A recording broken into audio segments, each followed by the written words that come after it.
জিরানগাছা প্রাথমিক স্বাস্থ্য কেন্দ্রে বহু মানুষের অভিযোগ, তারা আসেন ঠিকমতো চিকিৎসা পান না, ঘন্টার পর ঘন্টা অপেক্ষা করতে হয়, ডাক্তার ঠিক মতো নেই, মানে কম ডাক্তার আছে, আরো বেশি পরিষেবা চাই। সেক্ষেত্রে আজকের আলোচনা কি বিষয় নিয়ে? জিরানগাছা রুরাল হসপিটালের সার্বিক ডেভেলপমেন্টের জন্য রুগী কল্যাণ সমিতির আজকে একটা প্রথম আমাদের মিটিং।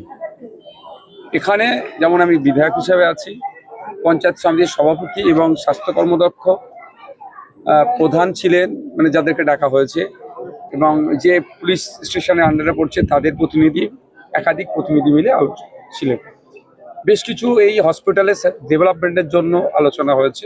আপনি যেটা বলছেন রোগী পরিষেবা পায় না, ব্যাপারটা হচ্ছে যে পদ আছে যতটা সেই অনুযায়ী এখানে স্ট্রেংথ নাই, ফলে একটা ডাক্তারের ক্ষেত্রে, মেডিকেল অফিসারের ক্ষেত্রে ডিউটিটা অনেক চাপ হয়ে যাচ্ছে। তারপরেও এনাদের সর্বোচ্চ দিয়ে ম্যাডাম আছেন, ফার্মাসিস্ট যারা আছেন, তারা চেষ্টা করেন রোগীকে পরিষেবা দেওয়া। আজকে যে আলোচনা হচ্ছে, ফ্রুটফুল আলোচনা হয়েছে, সবটাই রোগীদের স্বার্থে। আগামী দিনে এই হসপিটালটাকে উন্নততর করা শুধু নয়, যে 50টি সুস্বাস্থ্য কেন্দ্র আছে তার ডেভেলপ থেকে শুরু করে টোনাতে যে আমাদের এর যেটা আছে একটা নেক্সার হিসাবে পিএসসি আছে, আপনার বিজয়গঞ্জ বাজারে যেটা আছে, তার নিয়েও আমাদের আলোচনা হচ্ছে। সেই আলোচনা হওয়ার পরে আমাদের একটা ডিসিশনে এসেছি যে আমাদের মিটিংটা 1 বছর 1.5 বছর ছাড়া নয়। আমাদের যিনি হেলথ অফিসার ব্লকে যিনি সাহেব আছেন, তিনি যে প্রস্তাবটা দিয়েছেন আমরা সর্বসম্মতভাবে সেটাকে আমরা গ্রহণ করেছি, যে প্রতি 3 মাস ছাড়া আমরা এই ধরনের মিটিং করব। তাহলে আমাদের সহজ হবে ফার্দার যে অ্যাকশন নেওয়ার জন্য। আর একটা যেটা আমার কাছ থেকে প্রস্তাব দেওয়া আছে, যে এখানে বিভিন্ন ধরনের আমরা প্রতিনিধি ছিলাম, পঞ্চায়েতে আছেন, পঞ্চায়েত সমিতি আছেন, আমি বিধানসভা বিধায়ক হিসাবে, আমরা যদি কাজগুলোকে একটু ভাগ করে নিই, বা জেলা লেভেলে যে রিকোয়ারমেন্টগুলো আছে, তাহলে দ্রুততার সাথে সেগুলো পূরণ করা সম্ভব হবে।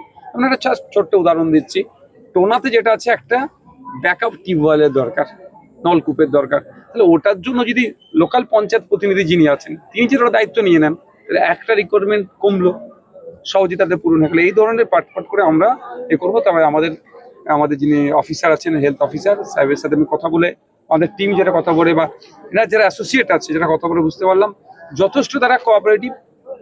তাদের ইচ্ছাও আছে এই হসপিটালটাকে, গ্রামীণ হসপিটালটাকে আরো বেটার পরিষেবা দেওয়ার জন্য। এবং একটা আপনাদের বলি, সিমক্স সেন্টার অর্থাৎ সিজার যাতে এখানে চালু করা যায়, তার জন্য যে আনুষঙ্গিক যেগুলো যা আছে সেই তার জন্য আমরা হেলথ ডিপার্টমেন্টে করব, সেটাও প্রস্তাব রেখেছে। সাহেব এলেন, কি আলোচনা কি হয়েছে? আমাদের এই মিটিংটা হচ্ছে RKS মিটিং বলি, রোগী কল্যাণ সমিতি মিটিং। এটা বিশেষজ্ঞ আমরা করি হচ্ছে পেশেন্ট ডেভেলপমেন্ট, হসপিটাল ডেভেলপমেন্ট, পেশেন্টদেরকে কি কেয়ার দিতে পারি আমরা, বা হসপিটাল চত্বরে আমাদের যা ইমপ্রুভমেন্ট করার, সেই বিষয়ে আমাদের এই মিটিংটা ছিল আজকে।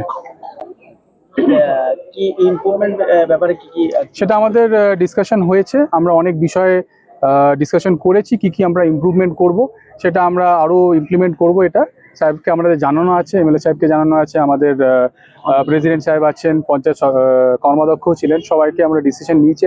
একটা রেজলিউশন আমরা করছি আগেন্স্ট আমরা কি করব। মেনলি আমরা পেশেন্টদের পরিষেবা এটাকে আরো বেশি ইমপ্রুভমেন্ট করার চেষ্টা করছি। এটাই হচ্ছে আমাদের আজকের মেন মোটো।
ভাইজান